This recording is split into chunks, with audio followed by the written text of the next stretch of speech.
Hey guys, कैसे हैं आप सब। आई होप आप सब अच्छे होंगे और बिंदास होंगे। तो फ्रेंड्स, ये है हमारी YouTube channel miss story teller और हमारी इस चैनल की पहली कहानी है दोस्ती से मोहब्बत तक। आई नो कि आप लोगों ने बहुत सारी स्टोरी सुनी होंगी और सब में कुछ ना कुछ सेम टू सेम रहा होगा। पर फ्रेंड्स, आई होप कि ये वीडियो सबसे अलग हो और स्टोरी भी अलग, जो एक रियल बेस्ड स्टोरी होगी। कि स्टोरी में तो दिखाते हैं किसी की फैमिली मान जाती है कि क्या ये रियल लाइफ में भी हो सकता है। यही सब हमारी स्टोरी में आपको पता चलेगा कि स्टोरी और बनावटी दुनिया से रियल लाइफ को एक्सेप्ट करना कि एक लड़की दूसरी लड़की से प्यार करती कितना मुश्किल है। तो हमारी कहानी जो दिल से दोस्ती से मोहब्बत तक के है, उसमें हमारे जो दो किरदार हैं, एक हमारी है रीवा शर्मा और दूसरी है मानसी पांडे। जी हाँ, रीवा शर्मा की अगर बात करें, एक चुलबुली बिंदास लड़कों जैसी लुक वाली खुद लड़की है, जिसे खुद की एक छोटी सी दुकान चलाती है जिसका नाम है शर्मा जनरल स्टोर। ठीक है। और पहनावे की अगर बात की जाए तो जीन्स शर्ट पहनना वो पसंद करती है। उसके फैमिली में अगर बात की जाए तो एक माँ है जो शायद 45 एज की होंगी, एक पिता जो थोड़ा शराबी टाइप में है, जिनके घर में कल्लेस होती रहती है, और दो छोटे भाई और एक बहन है। और इन सब की जिम्मेदारी रीवा शर्मा पे है। रीवा शर्मा की एज की बात करें तो रीवा शर्मा की जो एज है वो है 20 ईयर्स ओल्ड। ओके, ना बात करते हैं मानसी पांडे। जी, हमारी दूसरी कैरेक्टर जिनका नाम है मानसी पांडे, पेशे से स्कूल टीचर, शांत गंभीर स्वभाव वाली, ज़्यादा हंसमुख नहीं और एक मध्य वर्गीय परिवार में रहने वाली है। तो अगर स्टोरी की शुरुआत की अगर बात की जाए तो ये तो हमारे दोनों कैरेक्टर है जिनसे हमारी स्टोरी चलेगी। तो फ्रेंड्स, नाम याद रखिएगा। सीन शुरुआत होती है एक गली के मोड़ पे एक छोटी सी दुकान। बाहर दुकान के एक नीले स्याही से लिखा हुआ बोर्ड, शर्मा जनरल स्टोर। यह दुकान किसी और की नहीं बल्कि हमारी रावी शर्मा की थी। रावी 20 साल की उम्र, मगर उसके हाव भाव, उसकी चाल ढाल और अंदाज देख कोई कह नहीं सकता कि ये लड़की बाकियों से बिल्कुल अलग है। उसके छोटे छोटे कटे हुए बाल, जीन्स और शर्ट और ढीला शरीर, आंखों में बस सी चुलबुली चमक उसे भीड़ से हमेशा अलग करती है। लोग कहते थे लड़की हो के लड़कों जैसा पहनावा पहनती है। हाय, ये कैसी आदत है। लेकिन जो हमारी रीवा है, जी हाँ, मगर रीवा पे इसका कोई भी प्रभाव नहीं पड़ता। उसके लिए सबसे अहम थी उसकी आज़ादी। अब चलते हैं इनके घर के बाद। रीवा का घर उसी गली के आखिरी में था। घर में कुल 6 लोग। माँ आशा देवी 45 साल की उम्र, सरल और सहनशील औरत थी। पिता रघुनाथ शर्मा, उम्र 48 साल, लेकिन शराब ने जिन्हें बूढ़ा और थका हुआ बना दिया था। 2 छोटे भाई अमन और रोहन, और छोटी बहन नेहा जो पढ़ाई में तेज थी। घर का माहौल अक्सर पिता की शराब की वजह से तनावपूर्ण रहता था। कई बार रात में खाने की थाली आधी रह जाती थी क्योंकि पापा गुस्से में बर्तन पटक देते थे। माँ चुपचाप आंसू पोंछती थी और बच्चे डर के मारे चुप हो जाते थे। इन सब के बीच रीवा ही थी जो घर का बोझ कुछ हद तक संभालती थी। दुकान चलाकर घर का खर्च निकालना, माँ की मदद करना, भाई बहनों की देखरेख करना, यही उसकी दिनचर्या थी। सुबह 7 बजे दुकान खुल जाती। आसपास के लोग दूध, ब्रेड, बिस्किट आदि सब्जी लेने आते थे। रीवा हमेशा मुस्कुराते हुए ग्राहकों से बात करती थी। उसकी यही चुलबुलाहट थी कि लोग उससे बात करने के लिए दुकान पर बार बार आते थे। एक दिन सुबह जब बरसात के बाद ठंडी हवा बह रही थी, रीवा की दुकान के बाहर कुर्सी पड़ी थी। तभी सामने से एक लड़की आती दिखी। उसकी चाल में एक गरिमा था। जी हाँ, उसकी चाल एक कह सकते हैं बिल्कुल शानदार थी। जी हाँ, और उसके हाथों में किताबें का बंडल, बाल पीछे बंधे हुए, सलवार कमीज पहने हुए, चेहरे में हल्की सी मुस्कान, आंखों पे गहराई। वो लड़की सीधे दुकान में दाखिल होती है। रीवा ने सोचा, वाह, ये कौन है, पहली बार दिखाई। लड़की धीरे से, भैया, ओह माफ़ कीजिएगा बहन जी, मुझे एक पेन और कॉपी चाहिए। रीवा जोर से हंसी, भैया, अच्छा है, पहली बार किसी ने मुझे भैया कहा है। लड़की, माफ़ कीजिएगा, आपका लुक देख रीवा मुस्कुराते हुए कहती है, कोई बात नहीं, लोग तो मुझे इससे भी अजीब अजीब नामों से बुलाते हैं, आप चिंता मत कीजिए। वैसे नाम तो बताइए अपना। लड़की ने पेन और कॉपी उठाते हुए, मेरा नाम मानसी पांडे, मैं पास वाले स्कूल में नई नई टीचर बनी हूँ। रीवा की आंखें चमक जाती हैं। ओह, आप टीचर हैं, वाह। मेरी छोटी बहन नेहा का भविष्य सुरक्षित हो जाएगा, वो भी उसी स्कूल में पढ़ती है। मानसी हल्की सी मुस्कान के साथ सर हिलाती। अच्छा, तो अब मैं उसे पहचान लूँगी। गली की हलचल से दूर एक छोटे से अब बात करते हैं हमारी दूसरी किरदार, जी हाँ, मानसी की। गली से हलचल जो गली थी उसके बहुत दूर एक छोटे से मकान में मानसी पांडे का परिवार था। घर कच्चा नहीं, लेकिन पक्के हुए दीवारों पर दरारें और छत पर टपकते पानी के निशान साफ बताते हैं कि ये आर्थिक तंगी में जा रहे हैं। घर में सिर्फ 3 लोग, पिता शिवनाथ पांडे जो कि सिक्योरिटी गार्ड की नौकरी करते थे, उम्र लगभग 50, चेहरे पे थकान और जिम्मेदारियों की झुर्रियाँ, माँ सरोज पांडे जिनकी तबीयत लंबे समय से खराब रहती थी, कभी तेज खांसी, कभी सांस लेने की दिक्कत, कभी बुखार, और डॉक्टर ने कहा था कि ये पुरानी बीमारी, इसका इलाज धीमे और महंगा है। तीसरी थी मानसी, जी हाँ, हमारी परिवार, उनकी परिवार की जान, मानसी। मानसी हमेशा से चुप रहती, न ज़्यादा बोलती, न ज़्यादा मेल झोल था। वो अपने काम से काम रखती थी, स्कूल में पढ़ाती, घर लौट के माँ का ध्यान रखती, पिता को रात को खाना परोस देती थी। उसे अक्सर पड़ोसी वाले कहते थे, ये लड़की बहुत सीरियस है, हंसी ही नहीं होती। लेकिन हकीकत थी कि मानसी अपने परिवार के लिए सुख दुख भूल चुकी थी। उसी दुनिया में बस 2 ही चेहरे इर्द गिर्द घूमते थे, माँ और पापा। वो सोचती थी, दोनों के बिना मैं कुछ नहीं, अगर इनके लिए अपनी जान भी देनी पड़ी तो मैं पीछे नहीं हटूंगी। जी हाँ, हमारी मानसी कुछ ऐसी थी।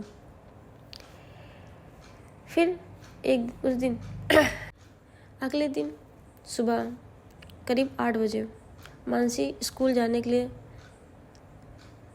स्कूल जा रही थी, निकली ही थी। तभी उसे रास्ते में वही दुकान, जी हाँ, हमारी रीवा की मिलती है। मानसी उधर देखती है, रीवा अपने कस्टमरों को सामान दे रही थी और वो वहाँ से चली जाती है बिना कुछ कहे। रीवा का भी ध्यान उस वक्त नहीं था। दोपहर की छुट्टी के वक्त रीवा वापस अपने घर के लिए आती है। तभी उसे कुछ पेन लेना होता है। वो रीवा की शॉप पे जाती है। एक्सक्यूज़ मी, रीवा आती है। अरे मैडम जी आप, और बताइए क्या चाहिए?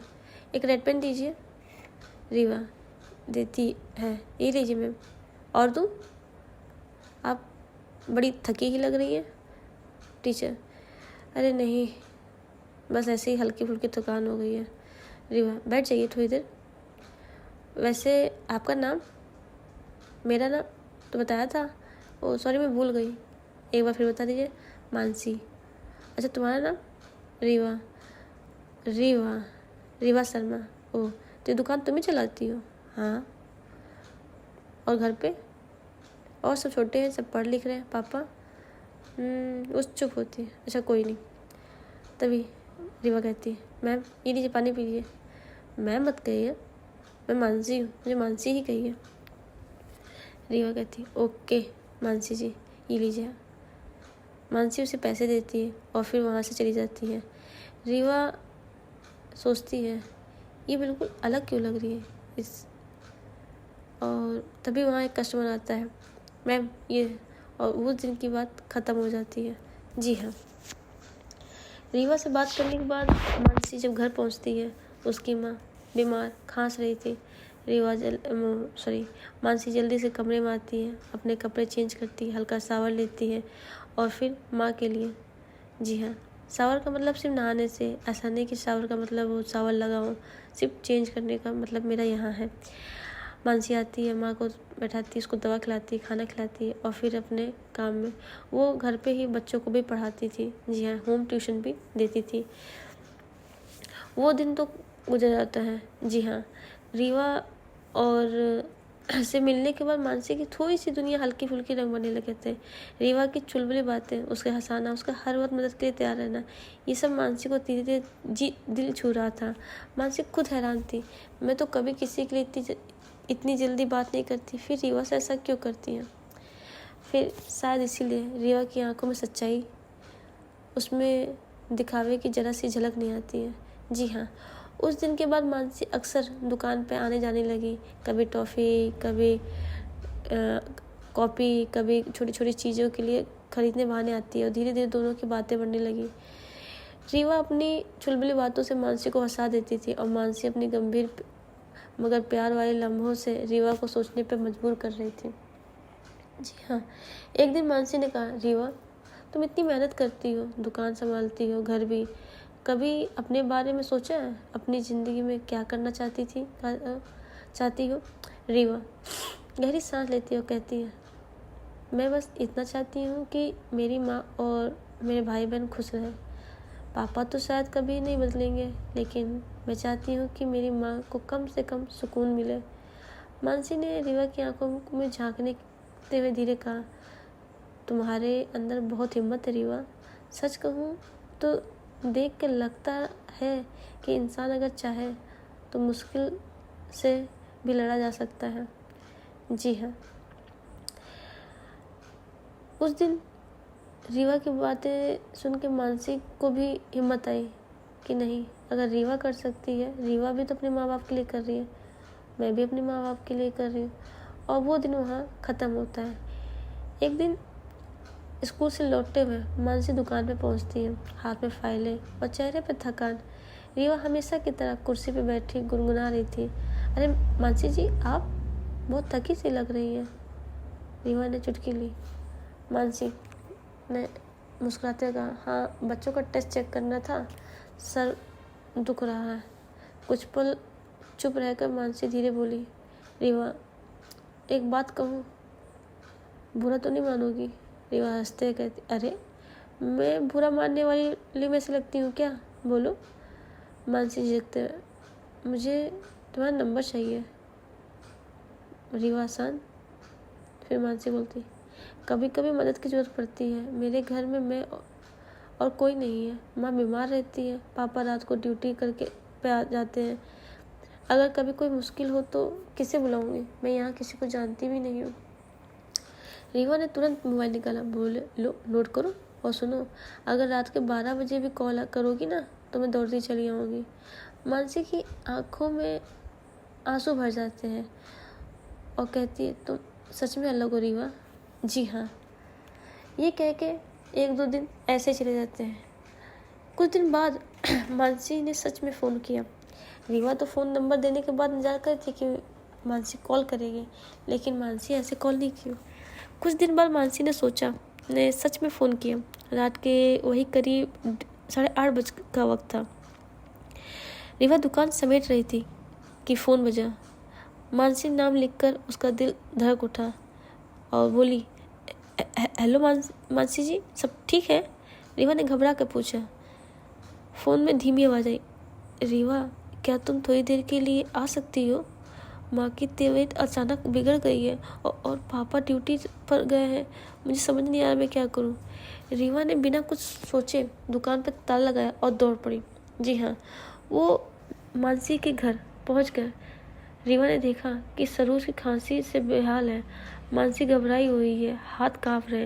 रीवा ने तुरंत पानी पिलाया, दवा ढूंढी और माँ को संभालने लगी।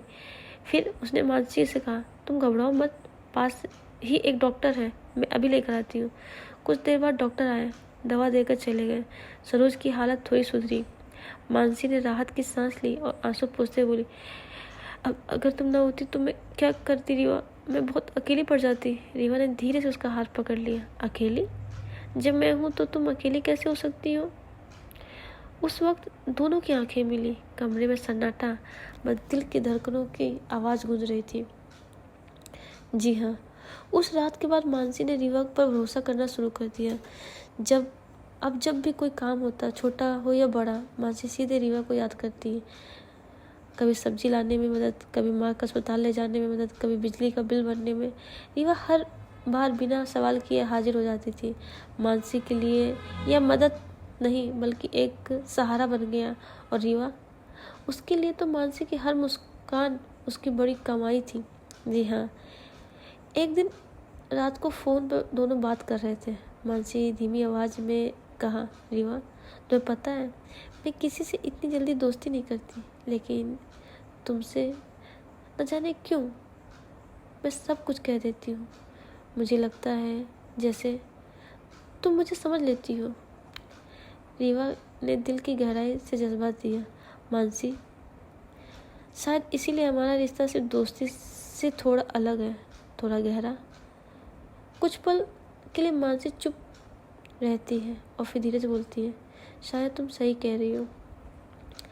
समय बीतने लगा। रीवा और मानसी की मुलाकातें बढ़ने लगी। कभी मानसी स्कूल लौटते वक्त दुकान पर बैठ जाती है, कभी दोनों चाय की दुकान पर मिल जाते हैं। रीवा को अब समझ आने लगा कि मानसी के लिए सिर्फ दोस्ती नहीं, जब भी मानसी हंसती उसका दिल जोर से धड़कने लगता और मानसी भी रीवा को चुलबुली बातों में कहीं खो जाती। लेकिन दोनों में से किसी ने अपने दिल की बात जाहिर नहीं की, क्योंकि दोनों जानती थी ये रास्ता आसान नहीं है। एक दिन जोर से बारिश हो रही थी, दुकान पे भीड़ कम थी। मानसी अचानक भीगते हुए दौड़कर दुकान पे पहुंची। उसके कपड़े भीग चुके थे, बाल चेहरे पे चिपक गए थे। रीवा तुरंत तौलिया पकड़ते हुए कहा, अरे पागल हो क्या, इतनी बारिश में क्यों आई? मानसी हंसते हुए बोली, कॉपी ख़त्म हो गई थी, बच्चों को कैसे पढ़ाऊंगी? दोनों हंस पड़े। उस पल जब मानसी तौलिए से बाल सुखा रही थी, रीवा उसे देख रही थी। रीवा के दिल ने कहा, यही वो इंसान है जिसके बिना तुम्हारी ज़िंदगी अधूरी है। जी हाँ, रीवा ने फर्स्ट टाइम उसे उसके दिल की आवाज़ आई। जी हाँ, क्या रीवा अपना सच मानसी को बता पाएगी, या मानसी को समझ में आएगा रीवा से दोस्ती है कुछ और? जी हाँ, ये सब हम देखेंगे नेक्स्ट पार्ट में कि ये दोस्ती से मोहब्बत की रास्ता कितना आसान हो सकता है, क्या ये रियलिटी में भी हो पाएगा, सब कुछ जानेंगे नेक्स्ट पार्ट में। तब तक के लिए हमारी नई स्टोरी को सपोर्ट कीजिए, लाइक कीजिए, सब्सक्राइब कीजिए। अभी हमारे चैनल पे कोई सब्सक्रिप्शन नहीं है, बिल्कुल न्यू चैनल है हमारा। इससे पहले एक चैनल और है, दिल की आवाज़ दिल से। जी हाँ, आप चाहो तो उस पर स्टोरी सुन सकते हो। तो तब तक के लिए हम चलते हैं, bye bye, love you guys.